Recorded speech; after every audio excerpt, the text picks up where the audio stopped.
도널드 트럼프 대통령이 공화당안이 아니라 초당적인 이민 법안을 추구할 것이라고 강조해 합법 이민 축소 요구를 완화하는 등 추가 양보를 하게 될지 주목됩니다. 공화, 민주, 양당에서 반반씩 참여하고 있는 초당적 이민 협상파들이 상하원에서 동시에 이번엔 합법 이민 대폭 축소 요구를 철회할 것을 권고하고 나서 백악관의 최종 선택이 주시되고 있습니다. 도널드 트럼프 대통령은 첫 연두교소에서 당파적 대결을 피하고 초당적 합의를 모색해야 할 핵심 이슈들로 이민개혁과 사회 인프라 개선책을 꼽고 강력 추진할 것임을 강조할 것으로 보입니다. 트럼프 대통령은 첫 연두교소 전야에 매우 중요한 이번 연설에서 무역과 이민 문제에 초점을 맞출 것이라고 밝혔습니다. 트럼프 대통령은 특히 다카 해결책을 포함하는 이민 법안에 대해 공화당은 자당만의 이민안을 결코 통과시킬 수 없는 만큼 반드시 초당적인 이민 법안으로 추진해야 한다고 강조했습니다. We're going to get something done.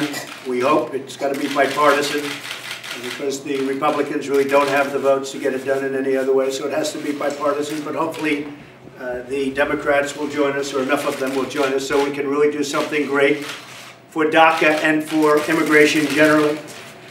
트럼프 대통령은 공화당은 현재 여러 사안에서 자신들만의 독자안을 통과시킬 수 있는 표를 갖고 있지 못하기 때문에 민주당도 동의할 수 있는 초당적인 방안을 모색할 수밖에 없는 상황이라고 지적했습니다. 이는 연방상원의 60표 장벽을 넘고 연방하원에서 과반 이상의 지지로 가결받으려면 공화당과 민주당이 함께 수용하는 초당적 이민 법안을 채택해야 한다는 현실 인식을 주문한 것으로 해석되고 있습니다.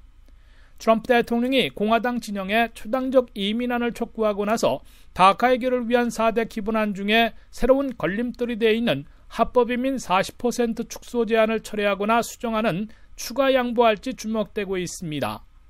백악관 제안대로 강행할 경우 가족 이민에서 시민권자의 부모들 17만 3천 명과 성년 자녀 2만 2천 명, 기혼 자녀 2만 7천 명, 형제자매 6만 7천 명 등 28만 8천 명이나 영주권 발급을 없애 전체 36%를 축소하게 될 것으로 이민정책연구소는 밝혔습니다.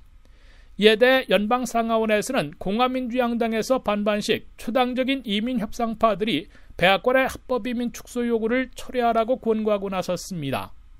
공화당 수선 콜린스, 민주당 조 맨신 상원의원이 이끄는 상식 상원의원 연대 소속 양당 상원의원 26명은 이번에는 다카 드리머 보호와 국경안전 강화만 해결하고 나머지는 2단계로 미뤄야 한다고 촉구했습니다.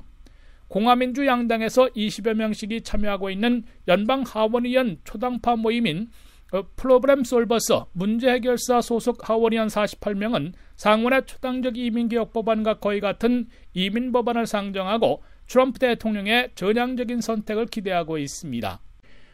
워싱턴에서 RKTV 뉴스 한면택입니다.